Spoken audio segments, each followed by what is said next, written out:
Muito bem, boa tarde a todas e todos. Nós chegamos agora à segunda etapa do evento de hoje, o ABDIB Fórum, Agenda da Infraestrutura com Presidenciáveis, que tem por objetivo conhecer as propostas dos candidatos à presidência da República para a infraestrutura e a indústria no Brasil. Nós lembramos que este evento está sendo transmitido ao vivo pelo canal da ABDIB no YouTube e também através das nossas redes sociais. Nós já contamos pela manhã com a presença dos candidatos Marina Silva e Guilherme Boulos e ainda de Manuela Dávila, que neste ato representou o candidato Luiz Inácio Lula da Silva. E agora à tarde nós teremos, por ordem de participação, Geraldo Alckmin, Henrique Meirelles e Ciro Gomes.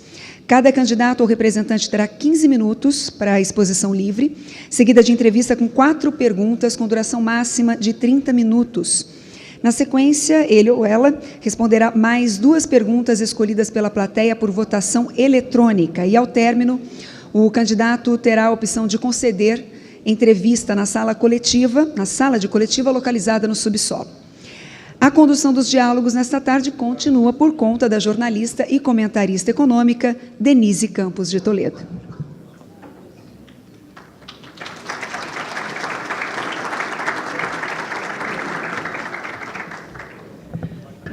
Boa tarde a todos. Eu espero que todos já tenham participado amanhã. Como ela salientou, nós tivemos a presença de 3 pré-candidatos.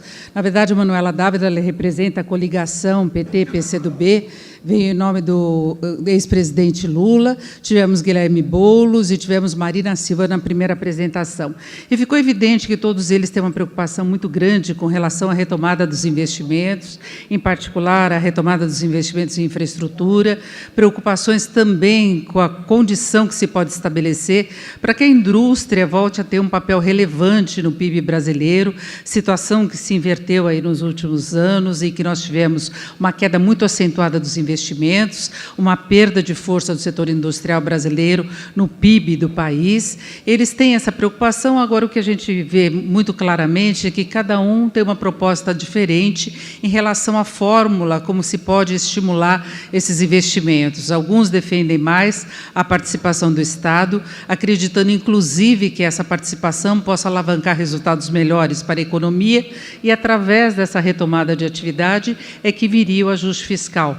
E não que se promova um ajuste fiscal mais sério, contando mais com a parceria do setor privado, a atração de capital externo, para que se possa alavancar um ritmo mais acelerado de investimentos. Agora, a preocupação com a retomada, essa é uma constante, é uma preocupação de todos nós que estamos aqui presentes, é uma preocupação também dos candidatos que se apresentaram pela manhã. E agora nós vamos aos nossos trabalhos à parte da tarde, seguimos com o mesmo roteiro da manhã. Então, primeiro a apresentação, depois as perguntas e depois as perguntas que vocês vão escolher aí da plateia. Então, vamos lá.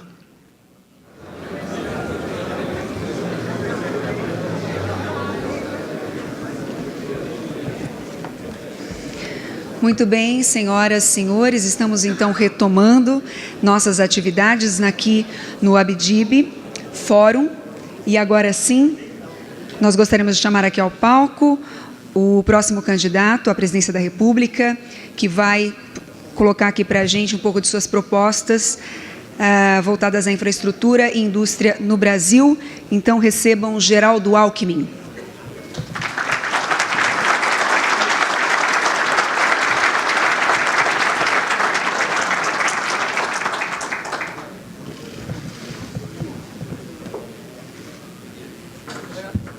Se eu quiser falar lá no púlpito, o senhor que sabe.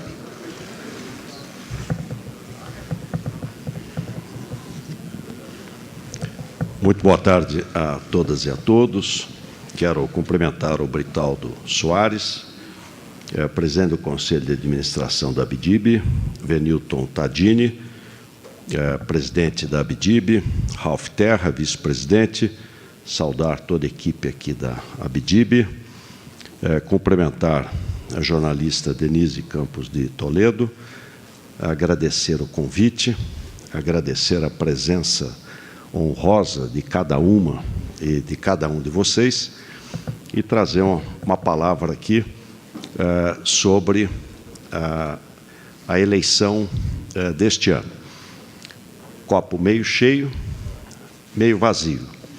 o meio vazio.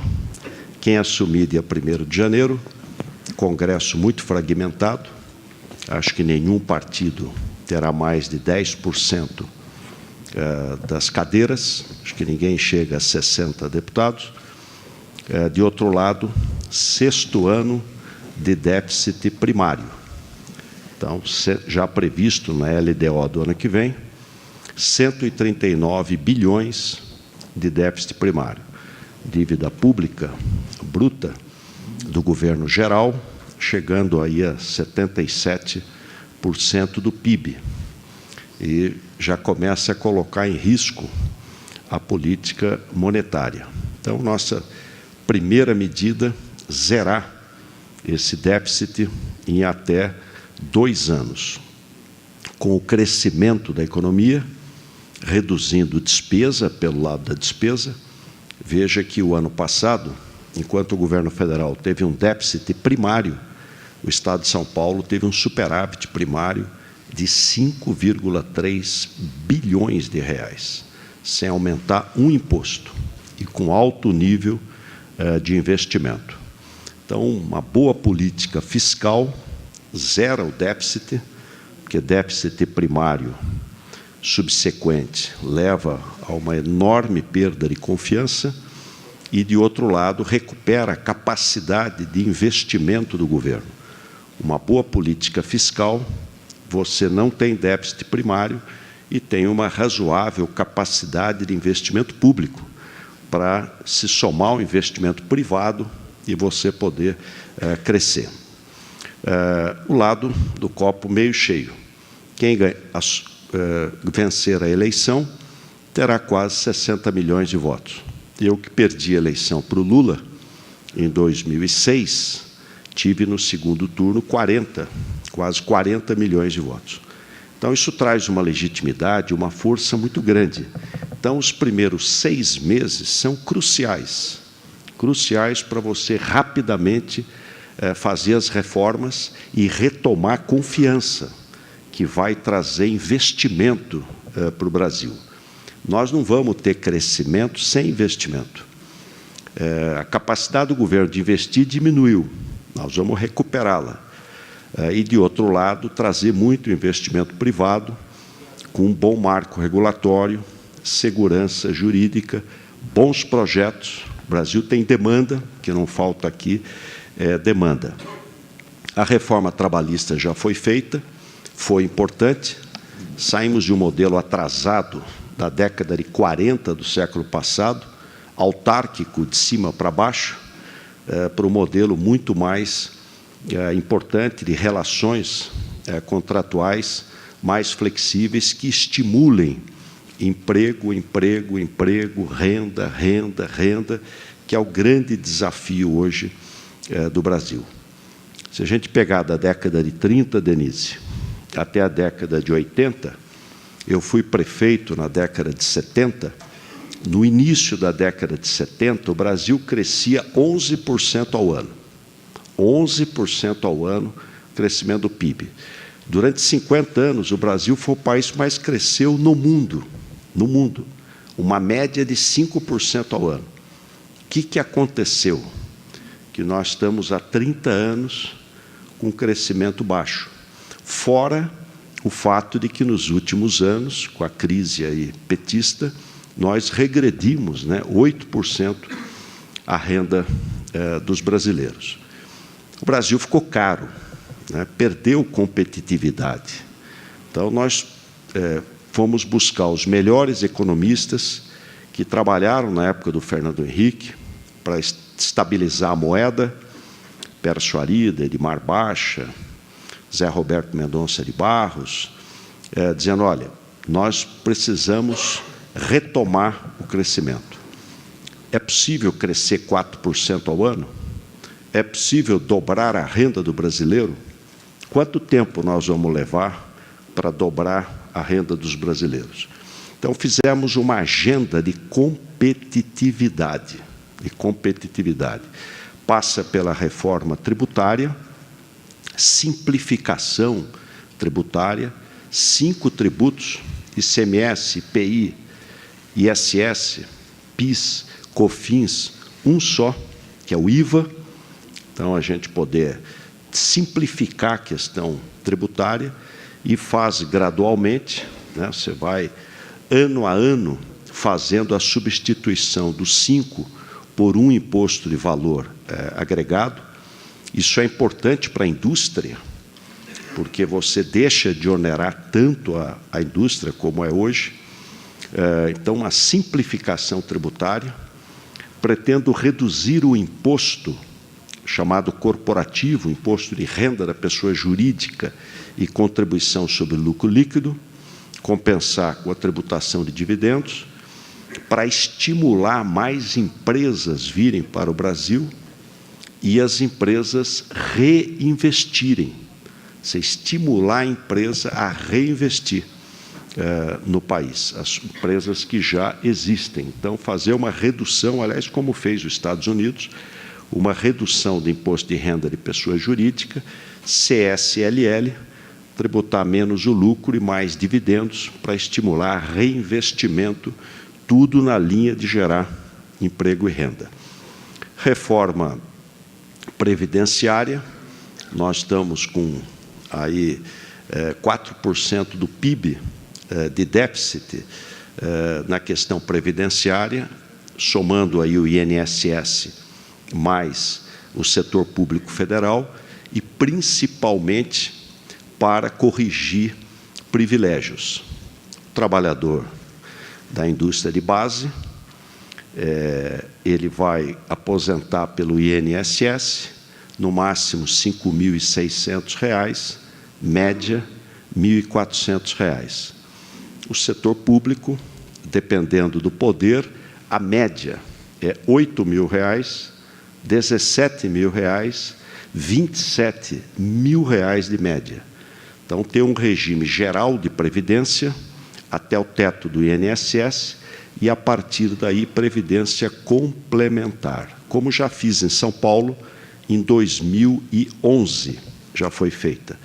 Então, todo mundo de lá para cá, teto do INSS. Mas alguém ganha aí R$ 37.000, é 5.600. Acima disso, é previdência complementar, 1 para 1. E a grande diferença é que não é benefício definido, é contribuição definida. Então, o déficit é zero. A complementação vai ser resultado da capitalização individual e do cálculo atuarial. Então, não é a Dona Maria que vai pagar os altos salários, como ocorre hoje através dos impostos indiretos. Sistema extremamente injusto. É um Robin Hood às avessas. Trabalhador de menor renda, através dos impostos indiretos, nós somos o campeão do mundo de tributar consumo, financiando os altos salários do setor público. Reforma política, não é possível ter 35 partidos políticos, reduzir o número de partidos, a proibição de coligação proporcional, já votada e em vigor na próxima eleição municipal de 2020, já vai reduzir para metade. Mas nós vamos reduzir mais ainda. Nós não temos 35 ideologias. Um dia desse eu fui numa cidade, 11 vereadores, 11 partidos diferentes. Cada um é dono de um partido. É ingovernável. As democracias modernas, hoje, com 2 ou 3 partidos, você tem 70% dos votos do parlamento. Essa fragmentação parlamentar dificulta a governabilidade. E reforma de Estado. Ficou muito grande, inchado, consome todo o dinheiro e não sobra dinheiro para investir. Aliás, não investe e não fecha a conta. Eu estou chegando ontem do Pará. Fui até Britaldo, até Itaituba, visitei lá Itaituba, passei do outro lado do Rio Tapajós, fui no porto de Miritituba, visitei lá a Cargill, vi lá as empresas que fazem exportação de grãos. Quem consome, o Brasil é o celeiro do mundo, quem consome os nossos grãos e proteína animal é o norte do mundo, é Europa, Oriente Médio, China. Imagine você tirar do nortão do Mato Grosso por caminhão a soja e levar para o porto de Paranaguá ou de Santos, para depois subir para o norte do mundo, sendo que você está do lado ali do Rio Amazonas, do lado do norte do mundo, do Canal do Panamá. Para chegar no porto de Miritituba, você precisa passar pela BR-163. Agora que não chove, eu fui de van, de Miritituba até Rurópolis. Deu mais de 3 horas, a metade tudo terra. É a 230 Transamazônica, interposta com a 163. E depois saí de Rurópolis, 11 horas da noite, cheguei 3h30 da madrugada no hotel em Santarém. Aí o motorista dizendo, está chegando o asfalto, está chegando o asfalto. Falta 30 quilômetros, falta 20. Quando chegamos no asfalto, piorou. Aí piorou, porque caía numas crateras.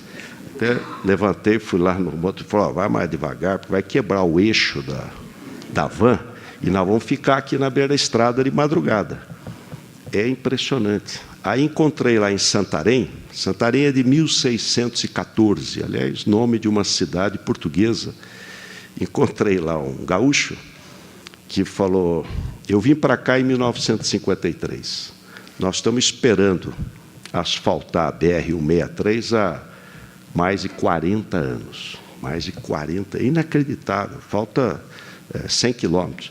Quanto mais, Denise, eu viajo pelo Brasil, mais eu quero ser presidente. É impressionante como tem coisa que dá para resolver rápido. Nós precisamos ter governo que funcione. Governo não é para fazer espetáculo, para promover o seu mandatário. Não, governo é serviço, é resolver os problemas, desburocratizar, simplificar, atrair investimento, gerar emprego, renda, melhorar políticas públicas, educação, saúde, priorizar corretamente. Você pega a educação, só 30% do dinheiro federal é para a educação básica. No mundo inteiro, é a educação básica que faz a diferença. Infantil, fundamental, média e técnica.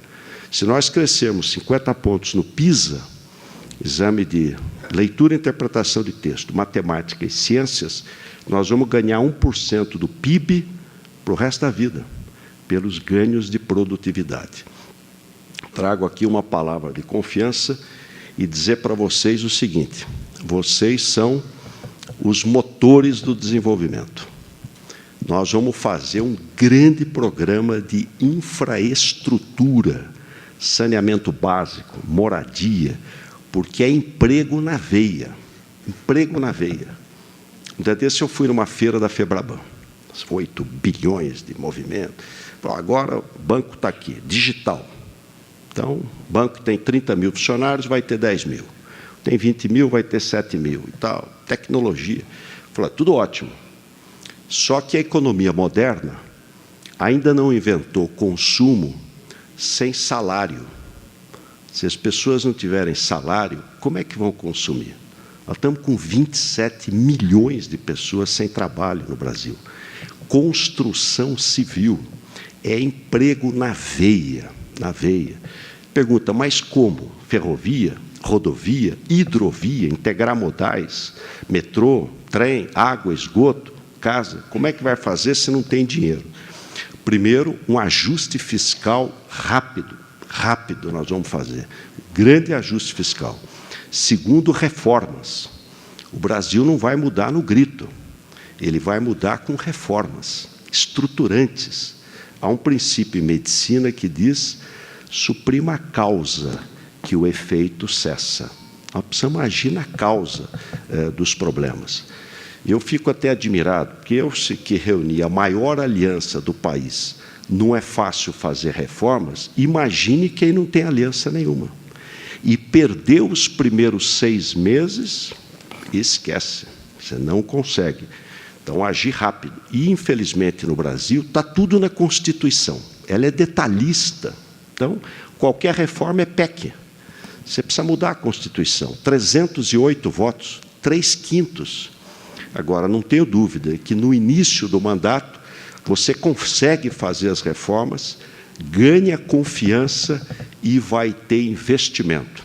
Investimento público, com crescimento da economia, e investimento privado, porque hoje é o melhor momento da economia mundial. Deve crescer o PIB do mundo quase 4% esse ano. Tem uma liquidez internacional impressionante, com boas agências reguladoras, a 1.000 quilômetros de distância de partido político, bom marco regulatório, segurança jurídica. Nós vamos trazer muito investimento e fazer aí um canteiro de obras, né, gerando emprego, ativando a economia. Muito, muito obrigado.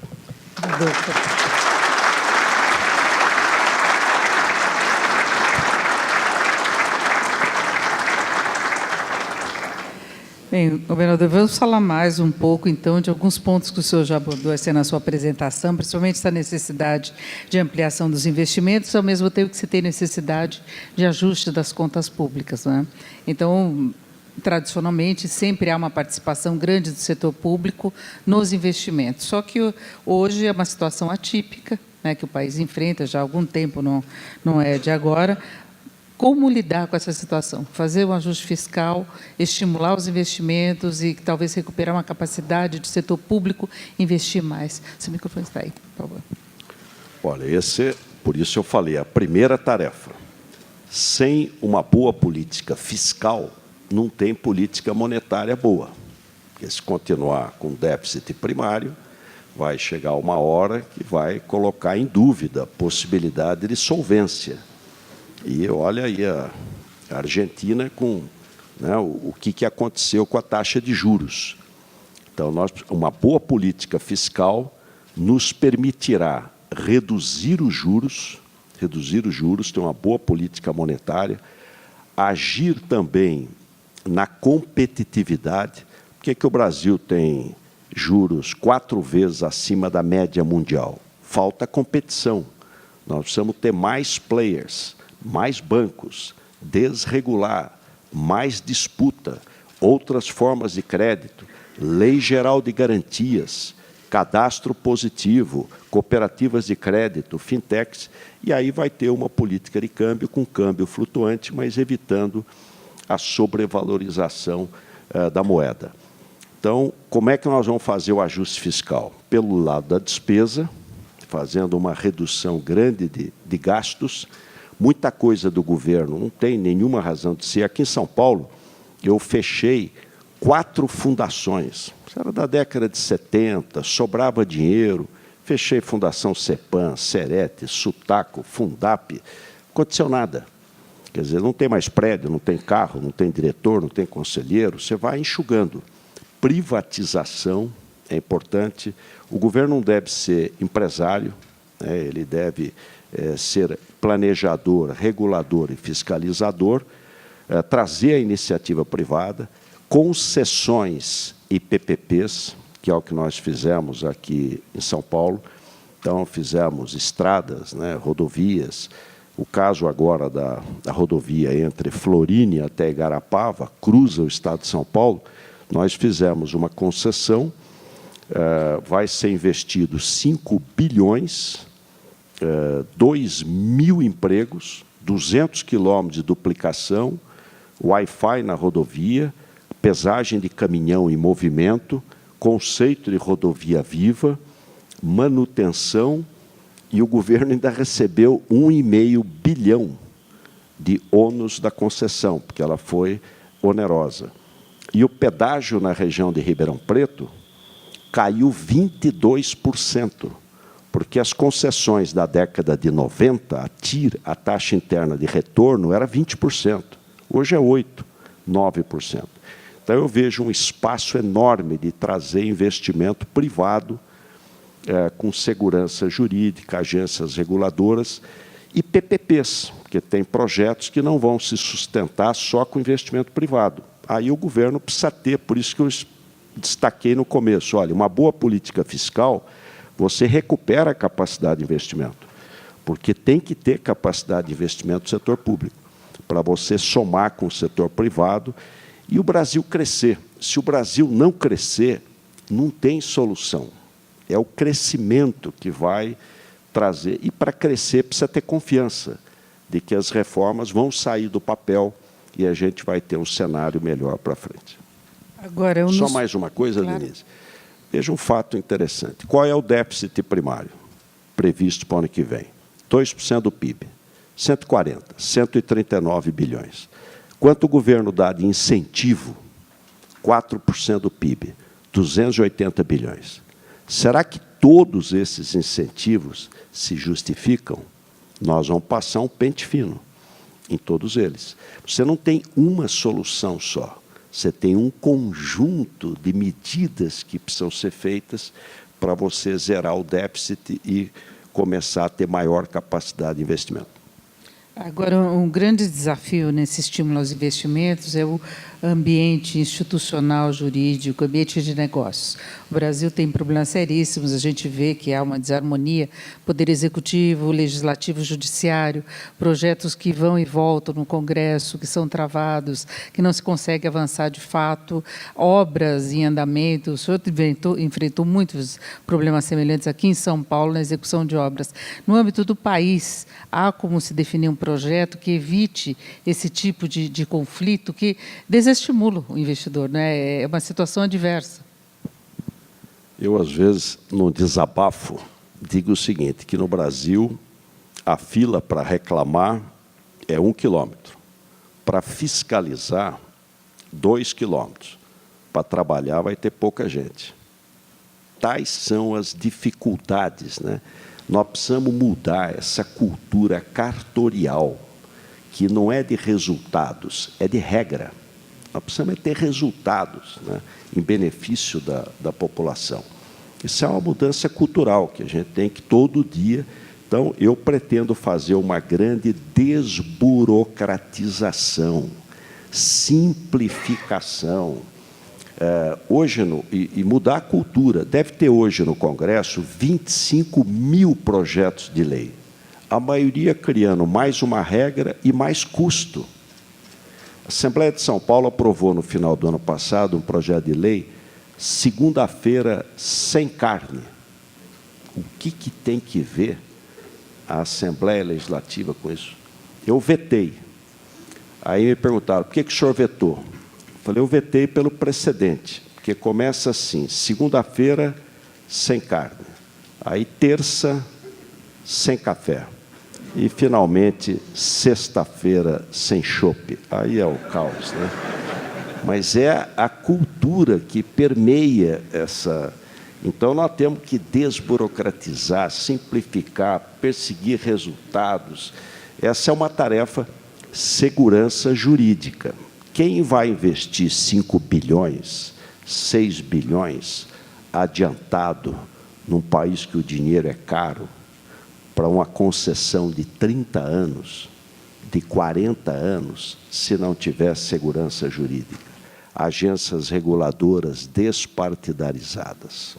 Então, nós vamos trabalhar, primeiro, destravando aí a economia, todo respeito ao meio ambiente, mas não à burocracia. A burocracia.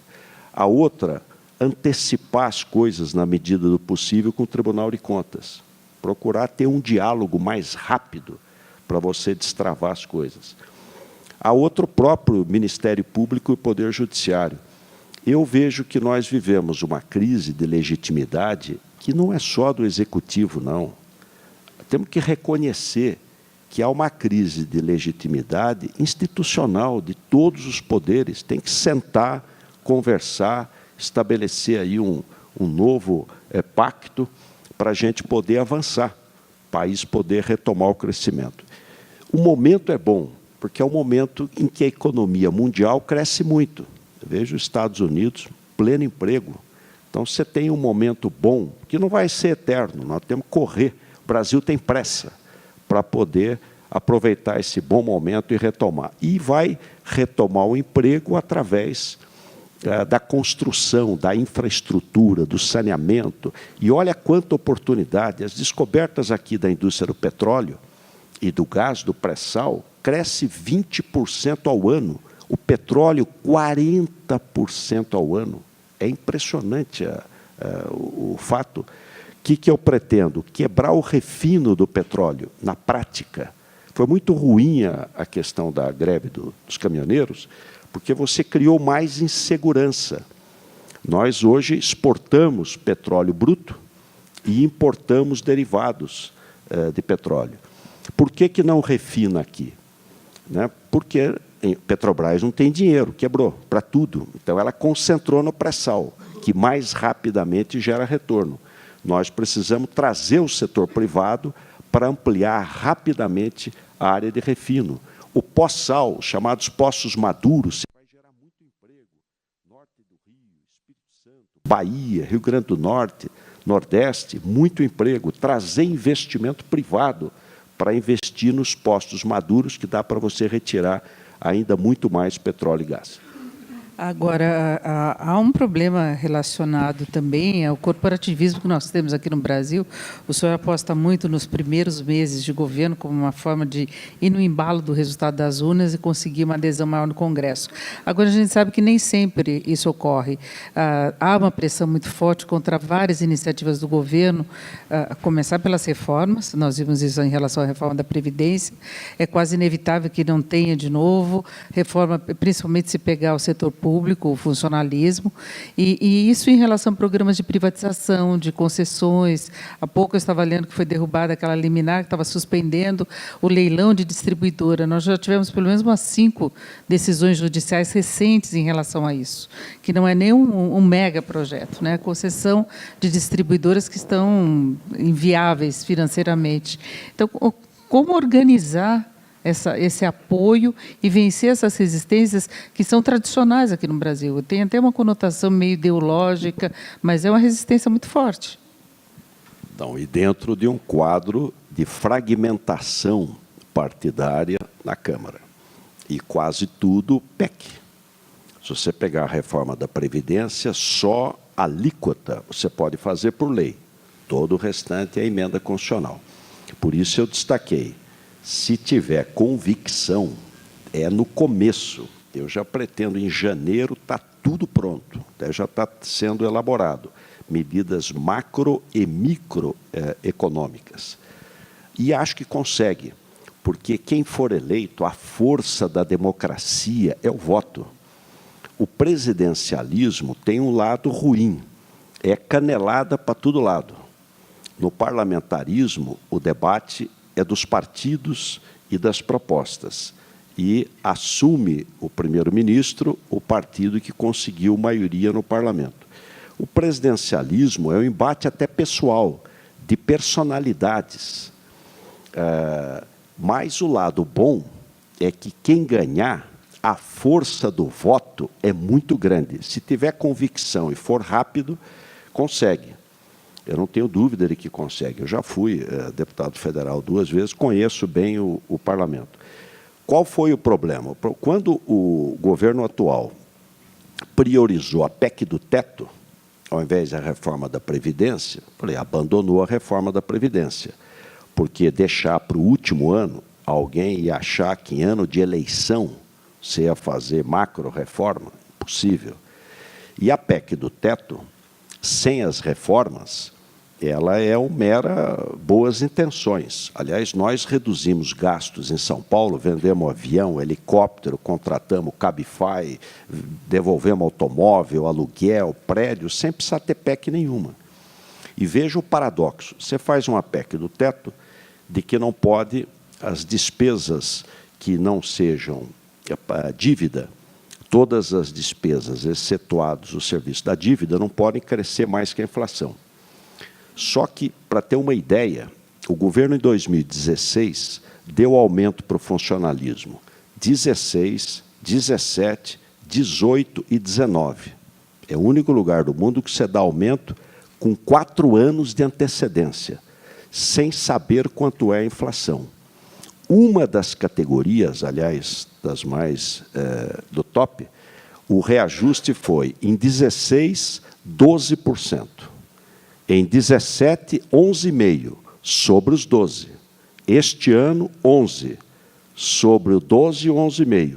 E o ano que vem, quem for eleito já deu aumento para todo o serviço público, civil, militar, aposentados, ativos, pensionistas, estatais. Neste caso, mais 10%. Então, 12, 11,5, 11, 10. Mas que PEC do teto é essa? Isso não existe. O que acontece? Esmaga o investimento e esmaga o custeio. Você vê, nós estamos com 20 mil leitos hospitalares fechados. Fechados, porque não tem dinheiro para custeio. Então, não é possível, é preciso... eu pretendo enfrentar as corporações. O problema, um dia desse me perguntaram, estava em Porto Alegre, Denise, perguntaram que é sobre o novo. Aí eu falei, o que é o novo? O novo é a idade? É você ter 30 anos e não ter 60? O que é o novo? Nunca ter disputado uma eleição, não ter experiência nenhuma? O que é o novo? Você nunca ter trabalhado na administração? Não. O novo é defender o interesse coletivo, que todo dia é órfão, é órfão, é órfão. E é evidente que as corporações mais fortes vão tomando conta e o conjunto vai enfraquecendo. Então, por isso a reforma política, voto distrital, misto, para você romper esse corporativismo e você ter eleitos pelo conjunto da sociedade. Estados Unidos, o mandato de deputado é 2 anos, ninguém reclama. E mais barato, nem o parlamentar, nem o eleitor. Então, não há dúvida, a tarefa não é pequena, mas acho que o primeiro ano do mandato ele é definidor em relação ao futuro. Agora, o senhor acha que dá para conviver com o teto dos gastos? A PEC do teto não haveria necessidade, porque você não precisa de PEC para cortar gasto. E também, se você não fizer as reformas, você não vai cumprir. E ainda tem um problema, porque ela foi uma PEC de tudo. Então, você pode aumentar gastos à vontade. É lógico que vai acontecer, esmaga o investimento. Então, eu tenho viajado pelo Brasil, é um mar de obra parada, e o que não está parado está andando assim a passo de tartaruga, com uma emendinha aqui, uma emendinha ali, mas você perdeu a capacidade de investimento. O que eu defendo? Retomar o crescimento. Segura os gastos correntes, abre um espaço fiscal para você zerar o déficit e voltar a investir. O Brasil tem tudo para crescer. Nós temos tamanho, BRICS, os maiores países do mundo, né? Brasil, Rússia, Índia, China, África do Sul, tem tamanho. Minério, subsolo, petróleo, gás. Eu tive agora no Pará, é cobre, é ouro, é ferro, é impressionante a riqueza do país. A agricultura, nós vamos ser o celeiro do mundo, não tem ninguém para alimentar o mundo que não seja o Brasil. E a agricultura brasileira ocupa 8% do território, 8%. A indústria, que precisa ser recuperar a indústria. Eu vi por que o produto brasileiro é mais caro. Então, vi o trabalho da ABIMAQ. Primeiro, custo do dinheiro, capital de giro. É um absurdo o custo, os juros. Depois, imposto. Ela é super tributada, a indústria. Depois, infraestrutura. E aí tem muita coisa a ser feita. E, finalmente, burocracia. Você tem entraves aí de toda a ordem. Agora, ainda em relação à infraestrutura, tem a questão do saneamento, que eu acho que é um exemplo aí de urgência que o Brasil precisa para reformular, e tem toda uma discussão em torno de modelos regulatórios, a participação de investimento privado, aumento de produtividade operacional das estatais. Como é que o senhor vê essa questão especificamente? Por que você tem investimento em extração de petróleo, no pré-sal? Por que você tem investimento em transmissão de energia elétrica, por exemplo, e não tem investimento em saneamento? Porque você não tem bom marco regulatório. Esse é um fato. Você não vai ter investimento onde você não tem um marco regulatório e boa segurança jurídica. Nós temos tudo por fazer. Aliás, o Brasil melhorou. Se você pegar o Brasil de 1940, a expectativa de vida no Brasil era 43 anos de idade. 43 anos. Hoje é 77, subindo. O que mudou? fez esse ganho espetacular de expectativa de vida média no Brasil. Mortalidade infantil era 140 por 1.000 nascidos vivos. Hoje é 14. Muitos municípios são europeus, é um dígito. Primeira coisa, água tratada. Água de qualidade, água tratada. Segundo, vacina. Na gripe espanhola, em 1918, morreram 300 mil brasileiros e antibiótico. Você morria de moléstia infecciosa. Primeira, água. Então, saneamento básico. Eu pretendo fazer um grande investimento na área de saneamento básico. E veja que inversão. Nós tributamos água e esgoto, não o município nem o Estado, o governo federal. O governo federal tributa água e esgoto, PASEP e COFINS. Então, eu pretendo esses 3 bilhões, praticamente, imediatamente, colocar para investimento. Universalizar água e esgoto. O Brasil, metade do país não tem coleta ou tratamento de esgoto. E é um setor que gera muito emprego e que vai ajudar muito na questão da saúde pública. Melhorar o ambiente para ter investimento privado. Hoje tem uma medida provisória em discussão que precisa ser melhorada, aliás, eu acho até que deve ser por lei, pela importância do tema, trazer investimento privado e, de outro lado, aumentar investimento público. Nós vamos, todo o recurso arrecadado de COFINS e de PASEP, investir a mais. O ideal, o Brasil está investindo 11 bilhões por ano. No mínimo, deveria investir 20 bilhões, mas no mínimo.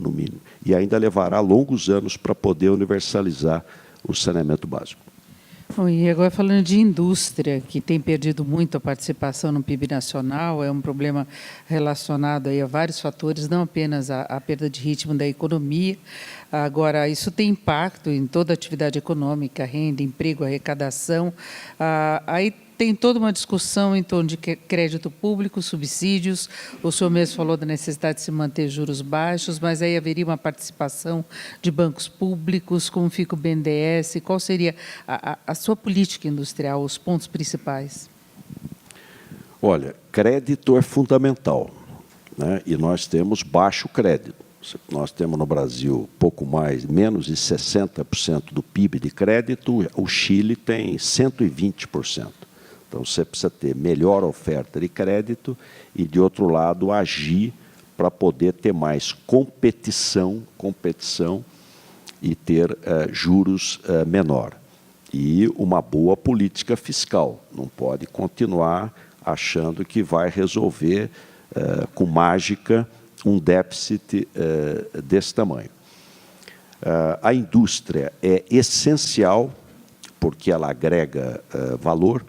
Hoje eu falei pela manhã com uma rádio do Paraná, e uma cooperativa estava contratando 800 novos colaboradores. 800. Ao invés de exportar soja, exporta o frango. Você agrega valor, gera emprego aqui no país e depois exporta. Então, é preciso agir nas causas da agenda de competitividade. É importante para você dar mais competitividade à indústria. O IVA vai ajudar e a diminuição do imposto sobre o lucro da pessoa jurídica e CSLL. Inovação, é importante você ter recursos para pesquisa e inovação. Acordos comerciais. Não tem nenhum país do mundo que melhorou de renda média para renda alta que não teve uma abertura comercial. Então, nós temos que ter uma agenda de competitividade e indo abrir. Nós temos 3% da economia do mundo e 1% do comércio exterior. O país está pequena participação. Nos últimos 15 anos, fizemos acordo com 3 países: Israel, Egito e Palestina. É preciso ter uma grande inserção internacional. Mercosul, com a União Europeia, Canadá, nós vou lutar para entrar no TPP, a parceria do Transpacífico, que pega a aliança do Pacífico aqui na América Latina e os países da Ásia, você tem que ter uma grande inserção internacional e ter uma agenda de competitividade. A indústria é essencial, que é ela que vai agregar valor. O BNDES, a política de campeões nacionais, levou à derrota nacional. 13 milhões de desempregados.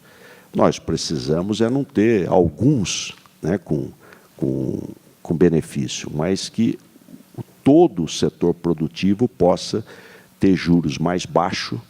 O governo tem políticas públicas e deve exercê-las para você poder retomar o crescimento.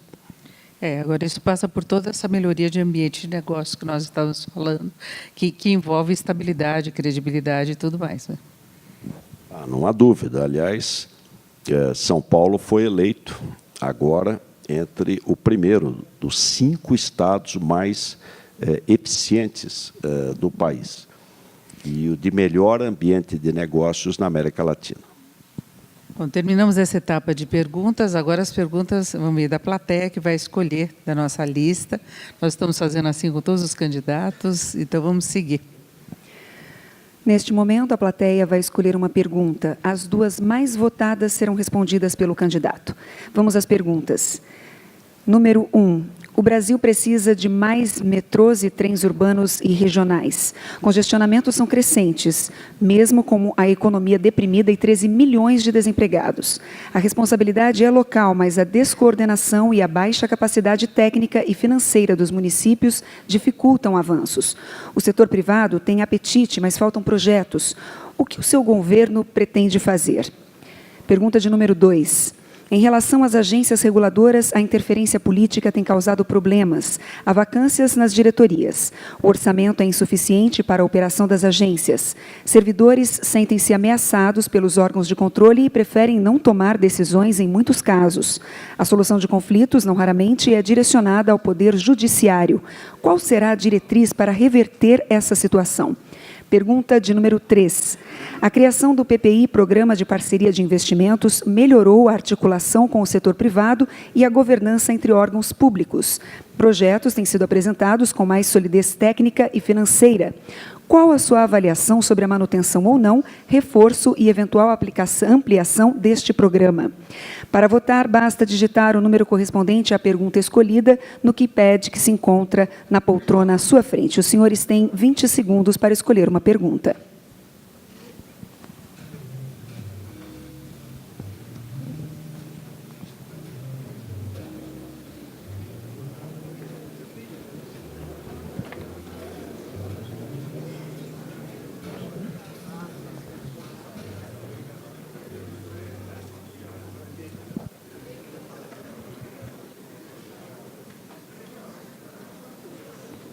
Quase empate entre a 1 e a 2.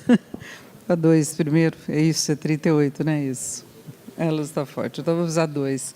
Em relação às agências reguladoras, o senhor até já citou essa questão, a interferência política que tem causado problemas, vacâncias das diretorias, orçamento insuficiente, pressão sobre os servidores, a solução de conflitos que acaba na justiça. Como resolver isso tudo? Olha, primeiro, em relação à questão dos servidores, foi votado um bom projeto de lei do senador Antônio Anastasia, que trouxe um pouco mais de segurança, porque senão nós vamos ir para o imobilismo.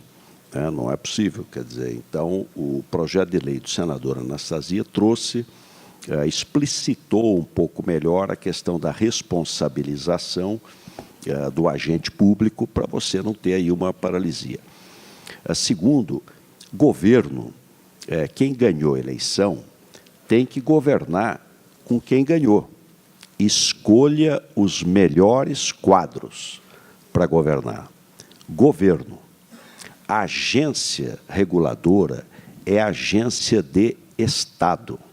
Ela perspassa o teu mandato. Eu saí do governo, o governador pode trocar quem quiser, as agências não. Elas têm mandato. Então, a agência reguladora tem que estar a 1.000 quilômetros de distância de partido político. Ela tem que ser despartidarizada. ela tem que ser de Estado, com pessoas extremamente competentes, técnicas, com experiência, credibilidade, porque ela é fundamental. Alguém vai investir, ele precisa ter segurança jurídica, precisa ter confiança, e ela é importante. O marco regulatório é essencial. Eu faço uma concessão por 30 anos. Se eu fizer com marco regulatório ruim, é péssimo. Você vai ficar 30 anos escravo ali de um contrato. Então, você tem que ter um bom marco regulatório e uma boa agência de fiscalização e controle. Então, totalmente despartidarizada. O governo, quem ganhou a eleição, governa, quem perdeu vai fiscalizar, isso é da democracia, e escolhe os melhores quadros. Eu até escolhi para minha candidata a vice-presidente da República, do PP, do Partido Progressista, um dos melhores quadros do Congresso Nacional, uma mulher, a senadora Ana Amélia, extrema respeitabilidade, admirada, tida como uma das melhores parlamentares do Brasil. Bom, e a outra pergunta que foi escolhida é a mobilidade urbana, que o Brasil precisa de mais metrôs e trens urbanos e também regionais. Tem os congestionamentos nas grandes cidades, mesmo com a economia ainda em ritmo fraco, mas há uma descoordenação e baixa capacidade técnica e financeira dos municípios. O setor privado tem interesse nessas áreas, mas o que se pode fazer para acelerar em todo o país? Olha, o mundo moderno, ele é urbano. Então, pela primeira vez no mundo, mais da metade da população vive nas cidades, que é onde está o emprego. Caso de São Paulo, 90% de urbanização. O mundo moderno é metropolitano. As metrópoles atraem.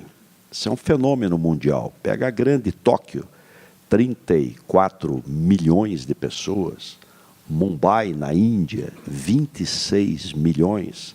A grande São Paulo, 22,5 milhões de pessoas. Então, as regiões... Quem é a segunda cidade do Estado? É aqui na região metropolitana, Guarulhos, 1,5 milhão. Então, esse é um fenômeno mundial. Um dia, um físico inglês foi ao Roda Viva, eu assisti, e ele falou, olha, as grandes cidades são muito eficientes. É uma eficiência impressionante. Porque se elas tiverem bom planejamento e bom investimento, você beneficia muita gente. O metrô de São Paulo transporta 5 milhões de passageiros viagem dia. O trem, mais 3 milhões. É quase 8 milhões de passageiros viagem dia. Então, o caminho é transporte de alta capacidade e de qualidade. Metrô, trem, monotrilho, VLT, corredor de ônibus, pneu, e integrar tudo isso. Qual que é o problema? O problema é falta de recurso. O problema é dificuldade de investimento. Tem que ter um mix de investimento público e privado. Então, voltamos de novo, mas a demanda é impressionante. O Brasil tem demanda.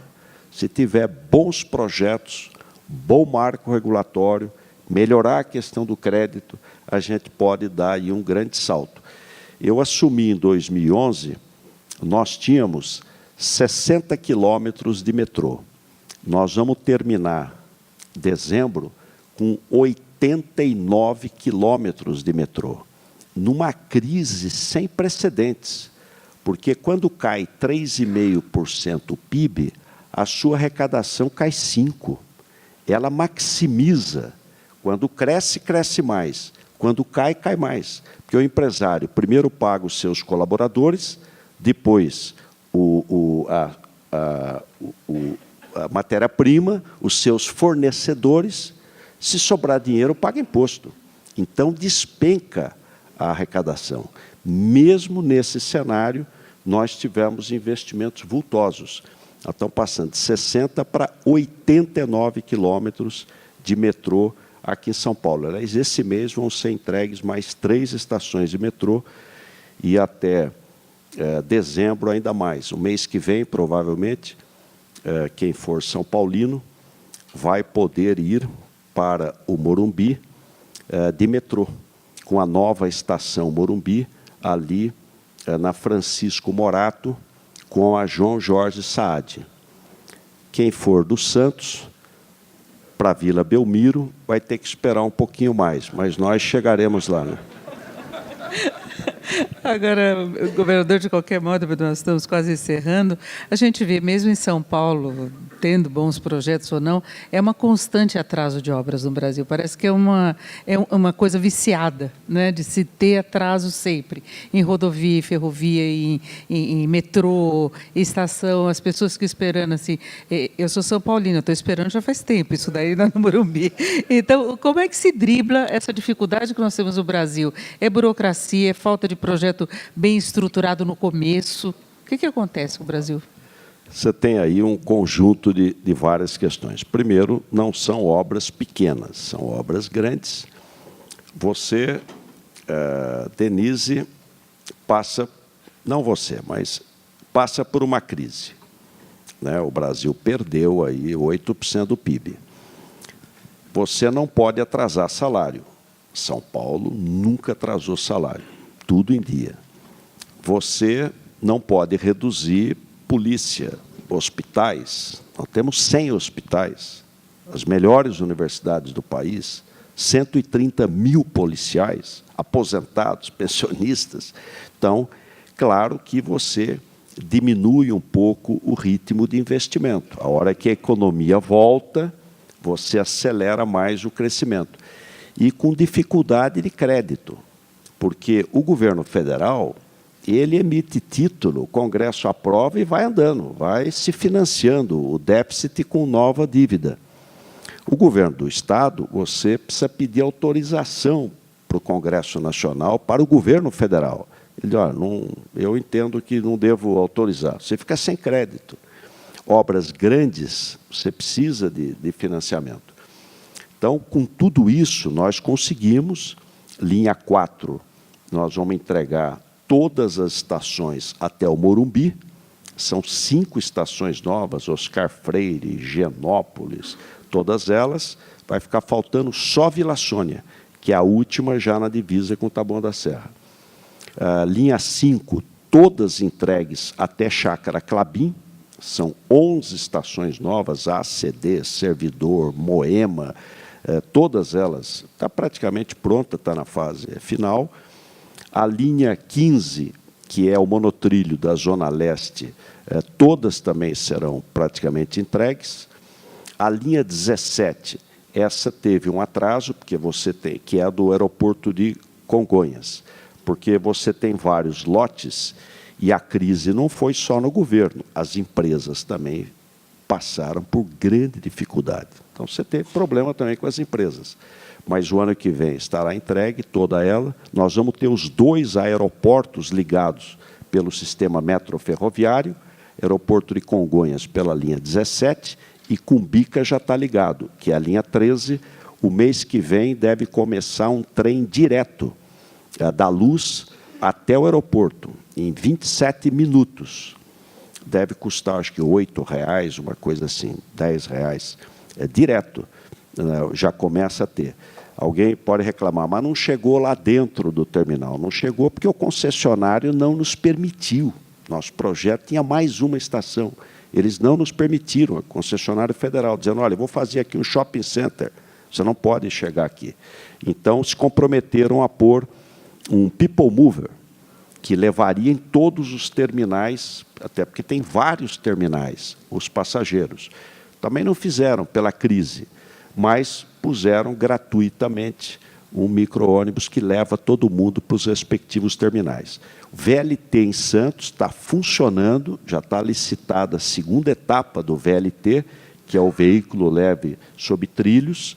A linha 13 está entregue, linha nova da CPTM. A linha 9 está em obras, nós vamos chegar no extremo sul de São Paulo, com as novas estações Mendes e Varginha, além das obras de corredores, como é o corredor metropolitano de Campinas, que sai lá de Santa Bárbara do Oeste e vem até dentro de Campinas. Então, no momento de falta de dinheiro, mas eu acredito que o Brasil pode ter aí bons anos de crescimento da economia e, com isso, de boa capacidade de investimento. Eu agradeço muito o candidato Geraldo Alckmin, ex-governador de São Paulo. Obrigada pela sua participação.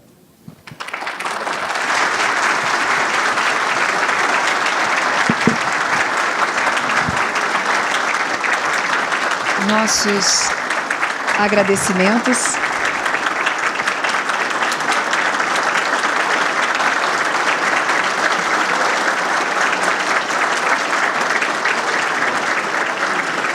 Nossos agradecimentos à presença do senhor Geraldo Alckmin e, neste momento, para a entrega da Agenda de Propostas para a Infraestrutura 2018 ao candidato Geraldo Alckmin, chamo aqui à frente o presidente executivo da ABDIB, Venilton Tadini.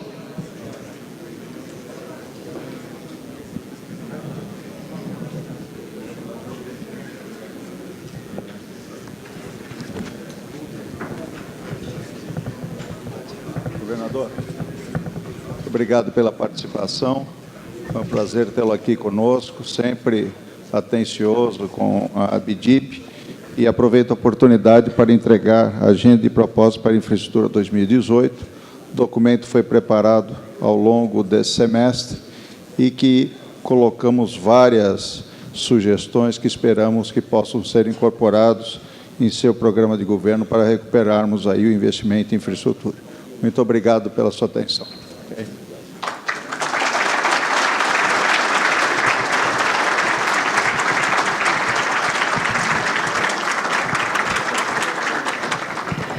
Bom, mais uma vez nossos agradecimentos então a Geraldo Alckmin e informamos que o candidato concederá a entrevista coletiva no foyer.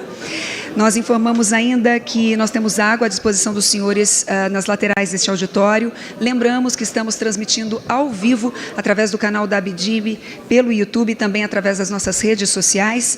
E agora nós vamos aguardar mais um momento até que o próximo candidato, no caso o senhor Henrique Meirelles, chegue até esse auditório. Até já.